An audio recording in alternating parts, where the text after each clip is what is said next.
माझ्या मित्रांनो. तर मी आज माझ्या आयुष्यातला सगळ्यात मोस्ट हॅपी दिवस असायला पाहिजे, पण हाच दिवस माझ्या आयुष्यातला सगळ्यात वाईट दिवस आहे.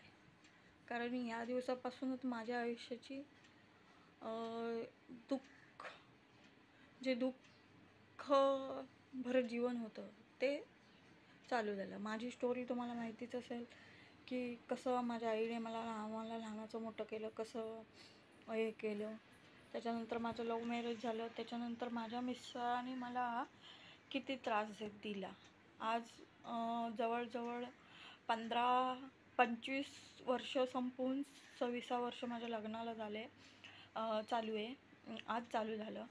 या 25 वर्षामधून मी त्यांच्यासोबत जवळजवळ ते 14 वर्ष त्यांच्यासोबत राहिली मी.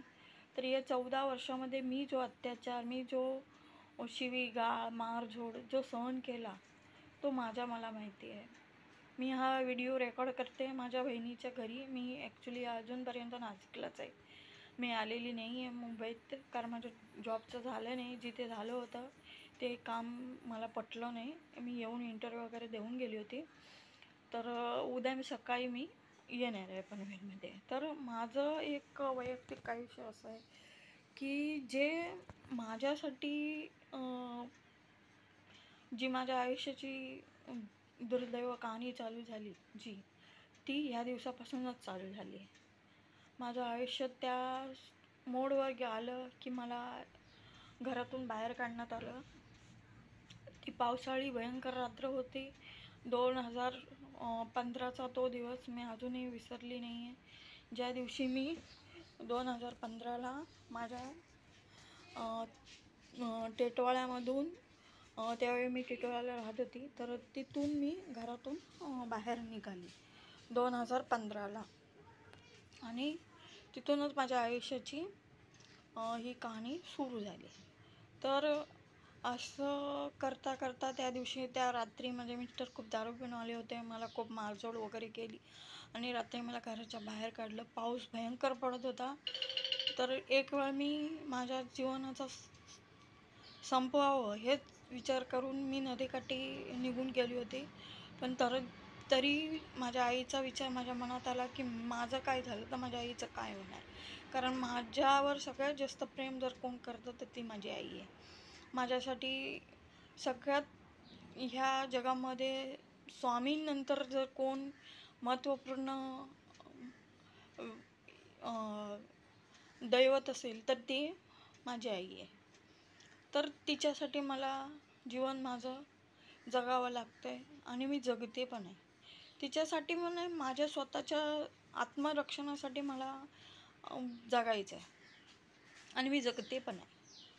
तर माझ्या आयुष्यात खूप उतार चढाव आले. त्याच्यानंतर माझ्या मिस्टरांनी मला घरातून बाहेर काढलं. मी तिथून त्या रात्री तिथेच ती रात्र काढली आणि सकाळी पहाटे 4च्या नंतर मी तिथून चालत टिटवाळा स्टेशन गाठलं. तिथून ट्रेन पकडून मी विदाऊट तिकीट मी कळव्यामध्ये गेली, माझ्या आईजवळ गेली. तिथून मग मला माझ्या आईने 1-2 दिवस ठेवलं तिथेच. माझी हालत बघितली. मी बिना एका ड्रेसवर घरी गेलेली होती. माझ्याकडे कपडे वगैरे काही नव्हतं. माझ्याकडे कपडा लत्ता माझ्या घरी होता जिथे मी राहत होती. तर त्याच्यानंतर माझ्या मिस्टरांना त्यांनी कधी चौकशी वगैरे काही केली नाही, काय हे केलं नाही. मी कुठे आहे, काय करते ह्यांचा पण त्यांनी कधी हे घेतला नाही. आणि अशा तऱ्हेने माझं आयुष्य परत चालू झालं. मी ॲक्च्युली जीवन संपवायलाच गेली होती, पण त्या रात्री सिंधुताई सपकाळ हा पिक्चर लागला होता आणि तिच्यामुळेच मी माझं जीवन जगण्याची कला शिकू शकली.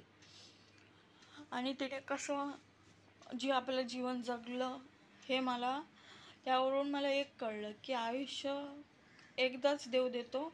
ते आपल्या आपल्या कर्माची फळं आहेत ती आपल्याला भोगावी लागतात. गेल्या जन्माची काही फळं असतात ती आपल्याला भोगावी लागतात आणि मी ती भोगते. आणि माझं एवढंच हे आहे की माझ्या आयुष्यातला हा दिवस जो आज 7 नोव्हेंबर या दिवशी माझ्या लग्नाचा वाढदिवस, आणि त्याच दिवशी आज मी हा व्हिडिओ करते आहे. तर माझं सांगण्याचं एवढं पर्पज की मला खूप म्हणजे खूप काही करायचं आहे जीवनामध्ये, आणि त्यासाठी मला तुमच्या सपोर्टची गरज आहे. मला खूप खूप लाईक करा, शेअर करा माझे व्हिडिओ, आणि मला एक प्रकारची तुम्ही माझे भाऊ बहीण, आपली बहीण समजून माझी मदत वगैरे करा.